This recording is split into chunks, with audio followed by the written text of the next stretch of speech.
Hi guys, in today's video I want to explain a little bit more on plyometric training. Now plyometric training is a crucial part of your power training since it improves the speed aspect of it. Now in today's video I want to show you some exercises that you can do to improve your running speed.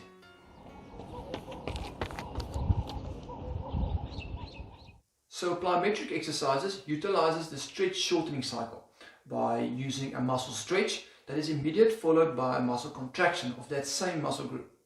This helps us to generate a maximum amount of force in a minimum amount of time, and that is why it improves the speed aspect of muscle power. Now even though speed and plyometric exercises are more important to our shorter distance runners, long distance runners also need to add it to their periodization cycle, since running is a repetitive bouncing action, no matter what speed you're running at. Now we add it to our periodization cycle near the end of our pre-season and we maintain it during the whole in-season, and that also forms the last part of the whole periodization cycle. For those of you wondering what plyometric exercises does in our bodies, it improves your muscles' ability to produce tension and as a result of that force production. See, our muscle fibers and tendon fibers has elastic properties which causes them to act like springs. The more tension you put in it, the better the recoil. Now this recoil accounts for 75% of all concentric forces produced when we run. But that's not all. This muscle stretch also causes an increase in afferent nerve firing, which means there's an increase in the signal strength from your brain to your muscles to contract, which causes an increase in the muscle contraction. Now this may all seem very confusing, but believe me when I say plyometric exercises has a huge impact on your performance, no matter what your running distance or the speed you're doing it at. Here are the specifications of plyometric training. First of all, plyometric training is done at a very high intensity, therefore a moderate amount of risk is involved. To make sure your body is ready for plyo exercises, you have to meet the following requirements. First of all, you should have done a strength and power training base. Secondly, you should not have any axial pains or any soft tissue damage in your lower body. Thirdly, you must be able to complete 5 squats in 5 seconds with 60% of your body weight added externally. And lastly, you should be able to complete one squat with 1.5 times your body weight added in a full range of motion. If you do not meet these requirements, I suggest you continue with your strength training or power training programs until your body is ready. The second specification has to do with the external resistance. Now plyometric exercises are done with your own body weight, so no need to add any external resistance during your exercises.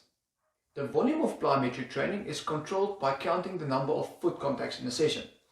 Now we start off with 80 foot contacts per leg in every session and progress over time to as many as 140 foot contacts per leg in every session, where one landing is considered 1 foot contact in a sense of jumps, and every 10 steps is considered 1 foot contact in the case of rhythm drills. Since the intensity is so high, we need an optimal amount of recovery time. Therefore, we take 3 to 5 minutes rest between exercises and 48 to 72 hours recovery time between sessions, with no more than 3 plyometric training sessions in every week.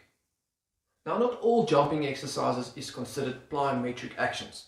The big difference between a power exercise and a plyometric exercise is in the amortization period.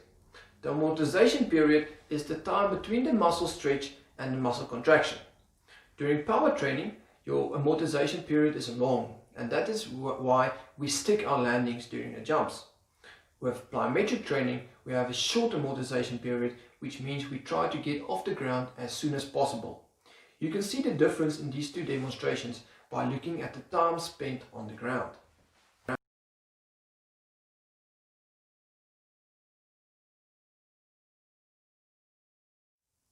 Here are a few of my favorite plyometric exercises that I use during my in-season. They are listed from easy to hard, so make sure you are able to do the first ones before attempting the last ones on the list. Also very important is to do a proper warm-up before attempting any of these exercises. Enjoy!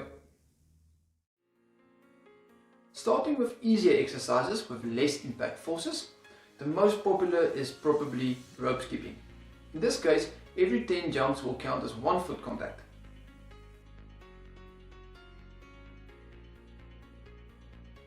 Hurdle runs are nice to mimic a running motion. Use your arms to help increase your speed and remember to switch between your two legs as the leading leg. In this case, every 10 steps will count as 1 foot contact.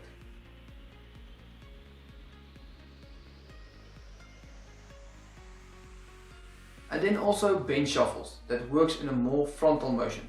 Arm swing is very important, with every 10 shuffles counting as 1 foot contact. Increasing the difficulty with fast response steps. In this case, we focus on the speed of the foot that touches the ground. Also remember to add your running arm motion to make it a bit more running specific.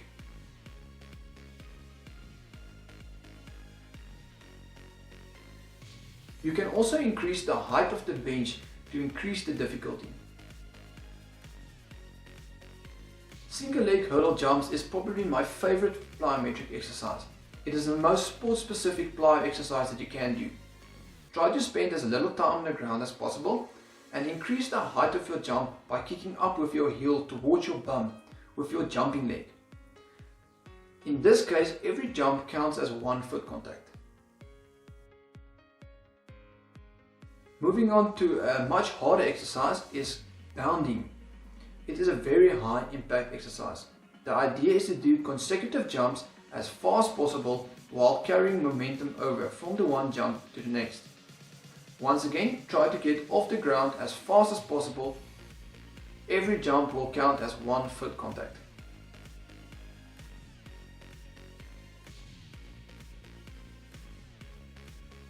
And finally, depth jumps.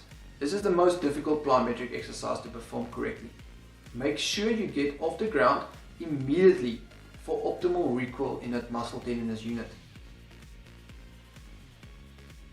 To progress this exercise, you can increase the height of the bench you are jumping from.